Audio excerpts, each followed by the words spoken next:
الشيء الصغير جدا ده اللي بقى موجود في كل حاجة حوالين مننا، موبايلات وتلفزيونات وتابلتس وعربيات، كل حاجة موجود فيها تشيبس أو رقائق الإلكترونية.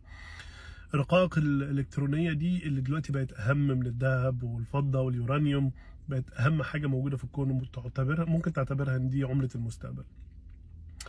الرقائق الإلكترونية أو المايكرو تشيبس دي بتمر ب3 مراحل في إنتاجها. هعمل لك كده في المختصر ايه هم ال3 مراحل دول عشان تبقى فاهم ان مفيش شركة واحدة بس او بلد واحدة بتتحكم فيهم. الرقائق اول حاجة خالص هي تعتبر المخ، يعني لو اعتبرت الكمبيوتر ده جسم، فالرقائق الالكترونية دي هي المخ اللي بتقدر تنفذ اي مهمة في جزء من الثانية. الرقائق الالكترونية اول مرحلة فيها هي مرحلة التصميم، ودي بتقوم بيها شركات ما بتعملش اي حاجة غير التصميم، يعني ما بتصنعش بايديها، زي انفيديا واي ام دي وارم وابل. دول شركات بيصمموا بس، يعني يعملوا البلو برنت، بيكتبوا الاوامر اللي بتبقى موجوده على المايكرو تشيب او على الرقاقه الالكترونيه عشان تقول لها تقدر تتعامل مع كميه معلومات قد ايه وبسرعه شكلها عامل ازاي. المرحله الثانيه هي مرحله التصنيع، ممكن تعتبرها زي الشيف اللي بياخد الوصفه من شركه انفيديا ويصنعها بنفسه او يطبخ.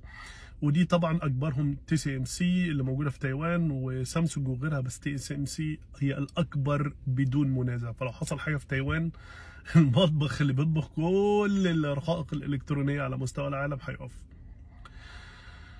المرحله اللي بعد كده هي المرحله، او ممكن ما تعتبرهاش المرحله.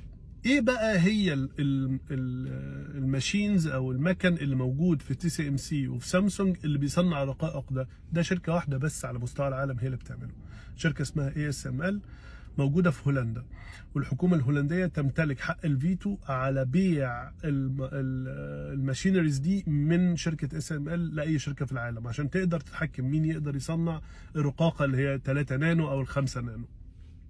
الشركه دي هي الشركه الوحيده في العالم من نوعها، وعندها كده تكنولوجيز اللي هي اي يو في لايثوجرافي والحاجات دي كلها، بس ده بيخليها اهم شركه على وجه الارض بالنسبه لموضوع الرقائق الالكترونيه. الشركه دي في هولندا هي اللي بتبيع الماشينز. فلما تيجي بقى تسمع اليومين دول ان امريكا بتحاول توقف بيع او عامله فيتو على بيع ال3 نانو وال5 نانو للصين، فالصين ترد انا هوقف لك بيع المعادن الارضيه النادره او السيليكون او خلافه اللي بيخش في تصنيع الرقائق ده.